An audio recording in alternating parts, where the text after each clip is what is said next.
Celui qui était en charge de la construction du barrage, dont je nomme ici EDC, n'a pas pris la peine, dans le cadre de l'élaboration des études d'impact environnemental, de mettre tout le long, depuis la partie amont jusqu'à la partie aval, des alertes communautaires, appelant encore des signalisations, pour informer les communautés des deux côtés de la rive que quand on lâche l'eau, il faut faire attention parce que quand on lâche l'eau, elle a une vitesse très forte et elle peut causer suffisamment de dégâts. Et c'est ce qui se passe en ce moment.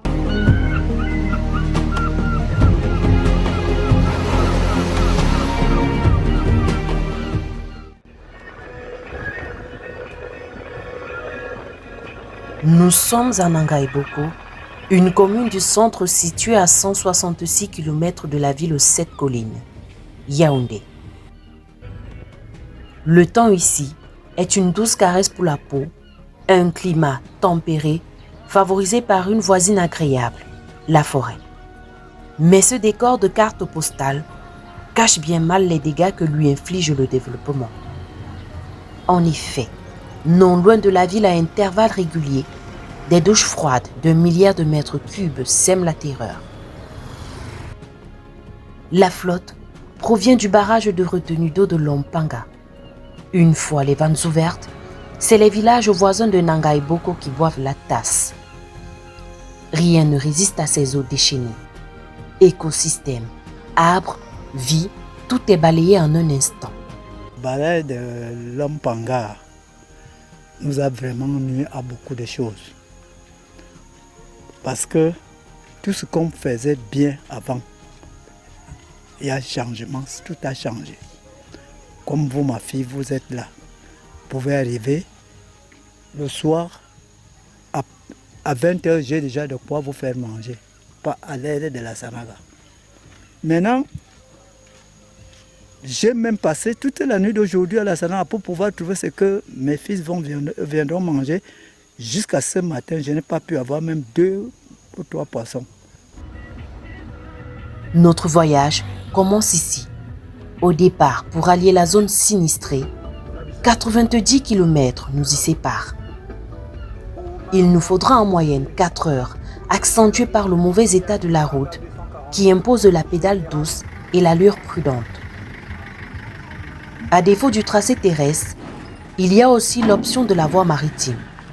La mission avancée à préparer le terrain, c'est des plaintes qui nous accueillent. Les porte-voix des agriculteurs, de pêcheurs et les creuseurs de sable. Le constat est alarmant. La faune, comme la flore, est en péril. Il y a des moumoutes parce qu'à un certain moment-là, on ne vit plus. Les mouches tétées, on n'avait pas. L'eau d'Assanaga qu'on buvait, on ne peut plus. Les puits même qu'on fait, les forages qu'on fait au village, on ne peut plus. On buvait l'eau. Bon, normalement, on buvait l'eau d'Assanaga. Mais maintenant, vous buvez Maintenant, on va déjà à 3 km.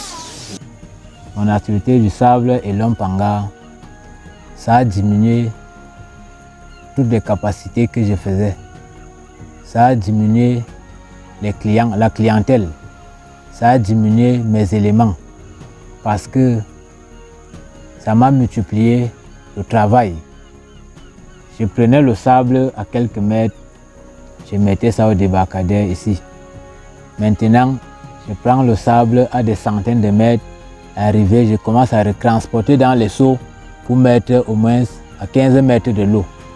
Parce qu'à n'importe quel moment, l'eau peut inonder. Et quand ça inonde, dès que ça envahit un tas de sable, quand ça ressèche, ça part vers tout le sable. Voilà. Bon, Lompanga maintenant nous nuit beaucoup plus par rapport à notre déplacement de l'autre côté, là où nous avons nos champs. Les femmes ont les difficultés de traverser maintenant parce que nous avons initié nos femmes à la traverser. Quand je n'ai pas le temps d'être avec elles ensemble, elles prennent la pirogue, elles s'en vont, elles traversent elles. Mais comme l'eau s'agite avec les vagues et autres, elles ne peuvent plus. Il faut attendre que l'homme soit là pour qu'elle puisse traverser et aller trouver de quoi est-ce que peut nourrir la famille. Vraiment. Maintenant, c'est l'Ompanga. L'inondation a changé tout parce qu'au moment où vous êtes en période de sécheresse, demain matin, c'est déjà inondé. Quand vous dites que bon, comme ça a inondé, est-ce qu'on peut pouvoir changer un rythme de tout, pouvoir trouver ne serait-ce que ce que l'on peut manger? Le soir, ça a changé. Des hectares de terres agricoles sous les eaux, la perte des récoltes, la raréfaction de centaines d'espèces de poissons, autant d'éléments qui provoquent des exodes rurales pour la recherche de meilleures fortunes ailleurs. Il y a pire, certains conjoints confient avoir perdu leur compagne en même temps que leurs revenus. La rentrée prochaine ajoute une inconnue à une équation déjà bien compliquée. Moi, je suis née ici, c'est mon village. Nous souffrons ici. Les femmes souffrent vraiment ici au village. On descendait à la Sanaga, moi, j'ai apprêté les rentrées scolaires avec les huîtres de l'eau pour mes enfants. Je les envoyais et on partait à l'eau, à la Sanaga, on descend jusqu'ici, on ramasse en saison sèche, quand il y a la saison, quand l'eau baisse là, on ramasse les poissons, on ramasse les huîtres, les crevettes. Ça fait que je peux vendre pour avoir un peu de 100 francs pour la rentrée scolaire. Le trousseau même, j'ai fait les trousseaux de mes enfants avec les huîtres d'amour. Mais à l'heure actuelle, si, on ne connaît pas où on monte, où on descend. Le pain même qu'on mangeait déjà, on mangeait comme ça. Les champs même qu'on faisait là, au bord de la Sanaga, rien ne produit plus. Parce qu'il n'y a pas l'eau. Parfois, quand vous attendez que c'est l'eau, c'est la période qu'on doit mettre les semences par terre, c'est la période là que ça sèche. On n'a plus rien. Mais le moment qu'on dit que comme ça a séché là, on doit déjà mettre, c'est là où l'eau inonde. On ne connaît même plus là où aller, on ne connaît même plus quoi faire. Le désastre ici aurait pu être évité. Seulement, les études d'impact environnementaux et sociaux réalisées partiellement ont complètement éludé les ravages qu'entraînerait ce projet sur les populations de la vallée. Pire, les acteurs majeurs impliqués dans le projet ont ignoré les alertes de l'association d'Ipadel, laquelle a effectué une première mission de prise de contact et d'échange avec les populations de 7 villages du département de la Haute-Sanaga, situés en aval du barrage de l'Ompanga, afin d'identifier et de documenter les impacts préliminaires du barrage sur leurs activités quotidiennes et leurs moyens de subsistance. En collaboration avec SILAD, une association locale, ils ambitionnent de porter un plaidoyer pour le respect des droits socio-économiques des populations impactées par le barrage de l'Ompanga, qui vise à mettre en lumière et à faire valoir les droits des communautés riveraines.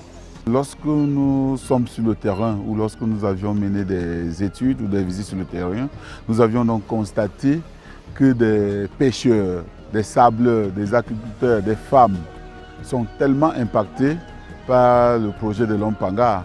Et il était donc intéressant pour nous, en collaboration avec l'association locale SILAT, de pouvoir porter la voix de ces populations au niveau national et international, afin que solution puisse être trouvée à ces problèmes.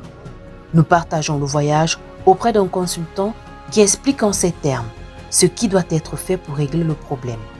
La solution principale amène rapidement à parler des compensations. Mais avant de parler de compensation, il faudrait déjà que EDC envisage de faire les études d'impact environnemental et social dans sa partie aval du fleuve. Et une fois qu'elle aura réalisé cela et qu'elle a mis en place un plan de gestion environnementale et sociale, elle doit engager donc une collaboration avec les communautés riveraines qui sont impactées par ce barrage et avoir une discussion ouverte, sincère et franche sur la table, quitte à ce que de manière commune et concertée, elle puisse trouver une solution efficace, durable, qui va satisfaire les deux. C'est pourquoi je parle de compensation. À notre départ, nous laissons des villages avec des populations plongées dans l'incertitude, sans nulle part où aller ou sans aucune autre terre. Que vont-ils devenir ?